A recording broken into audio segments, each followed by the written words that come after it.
Tonight on Nightline, Let It Be, a poignant meeting with Sir Paul McCartney as he reflects on life, his new music, and of course, that band. The former Beatle remembers yesterday. Good evening, I'm Cynthia McFadden. We begin tonight with a music legend and a very hot cup of coffee. Paul McCartney's new album, Memory Almost Full, has just made its debut on the American charts very near the top.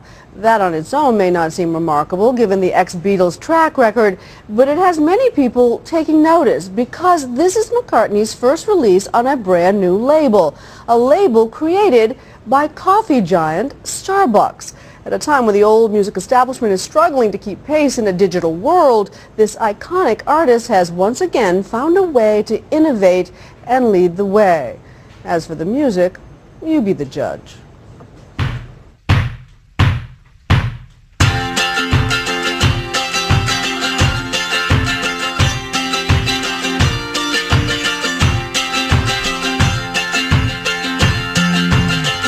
Everybody gonna dance tonight. Everybody gonna feel alright? It's just a sort of feel-good song. The first track on Sir Paul McCartney's new album, Memory Almost Full.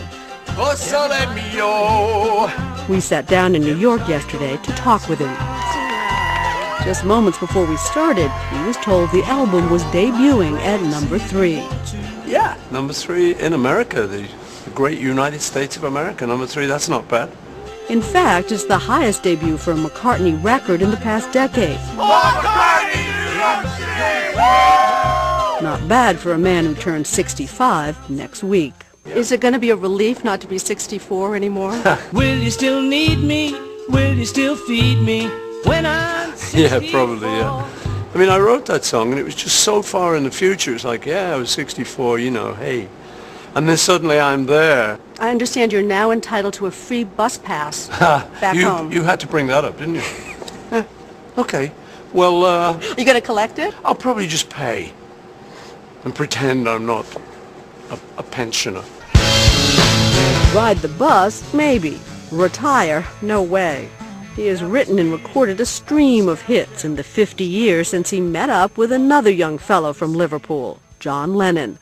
The songs are a string of instantly recognizable titles, from their first hit single, Love Me Do, to Yesterday. Oh, yesterday came suddenly. Many of the songs McCartney still plays, like Last Night, where he delighted a New York audience with 1, 2, 3. I Saw Her Standing There.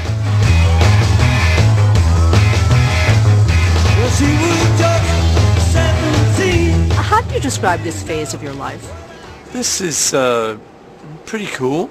It's interesting. You know, I'm happier now in my head. I'm not as worried what other people think as I might have once been. I'm so, you know, things like crying. For a guy, when I grew up, you didn't do that. So you'd spend a lot of time, you know, and in the movies, you know, trying just pretending all the time. Now I just want a ball. There's been plenty to cry about this past year. His very public, very messy divorce from Heather Mills and the custody battle over their daughter, Bea. Been a rough year by anybody's estimate. Have you learned anything about yourself in the course of the last year that you didn't know? Probably. But I don't really like to talk about it. You know, it's a very sort of personal thing, divorce, and it's something I've decided not to talk about in interviews, just to try and keep a dignity. It's a very personal thing, you know.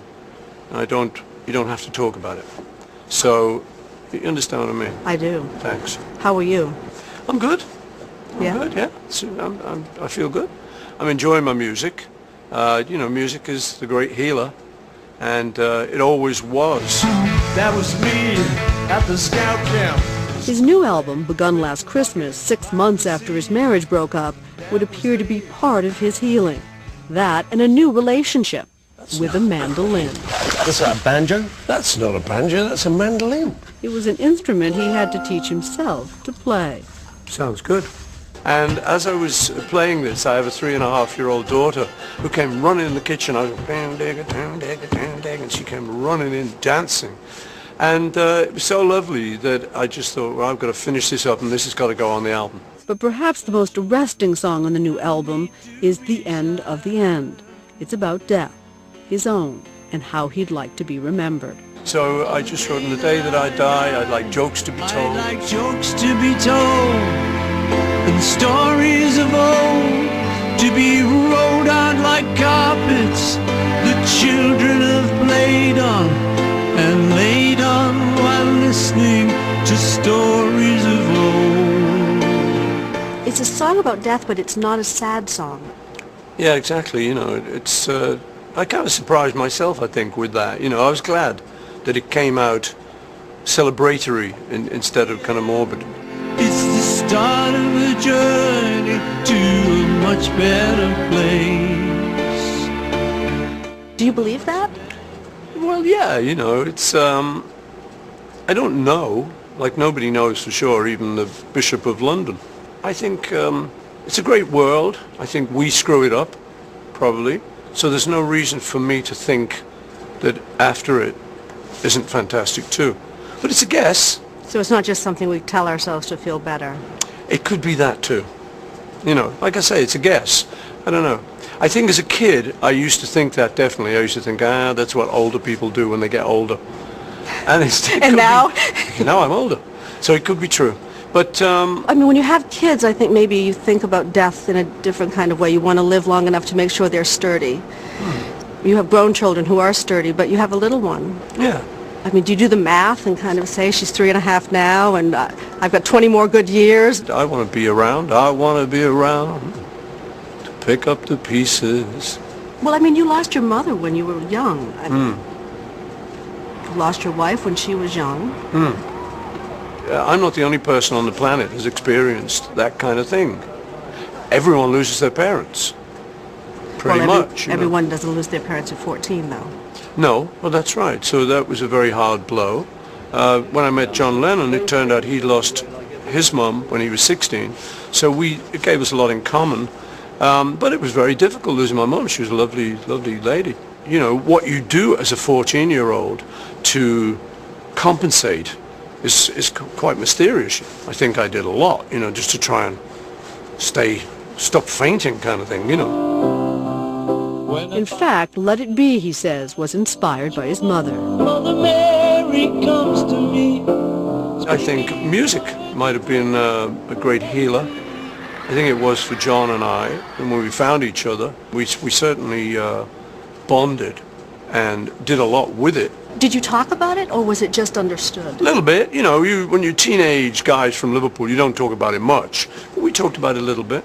The legacy of the Beatles is so powerful. I wonder if it's a heavy thing to carry around. No, it's a great thing. Because I was in them. And there were only 4 people in them. You're growing up, you're a kid, you go to school and all this sort of stuff. And you're aiming to get, you know, a great job and do well and everything. You finally get there. It's kind of, you know, it's amazing. Because you're still that kid aiming to get there. But now you're there, and in some ways, you know, I'm still the same kid I was when I was 5, looking at it. So I'm amazed. It's like, what? You got in the Beatles? All right, man. Yeah. What, they did good? Yeah. Whoa. It was time for Sir Paul to get ready for that night's concert, but I wasn't quite done, and neither was he. Hey, we've had some fun here today, haven't we, love? We have had some fun. My God. You're 37 years. I wanted to ask you this one question, so now I'm going to ask it. Go on, then. Was it Yoko's fault? Was it Yoko's fault? No. I asked, you answered. Let go of my hand. Never. Please, let go. I've Please, enjoyed this. somebody. When the cameras were turned off, Sir Paul hung around chatting, told us his Liverpool family gave him his optimism, and how, these days, he's feeling grateful for what he has, not sad for what he doesn't. Everybody gonna dance tonight. Everybody gonna feel alright. Cheers. Everybody gonna dance around tonight.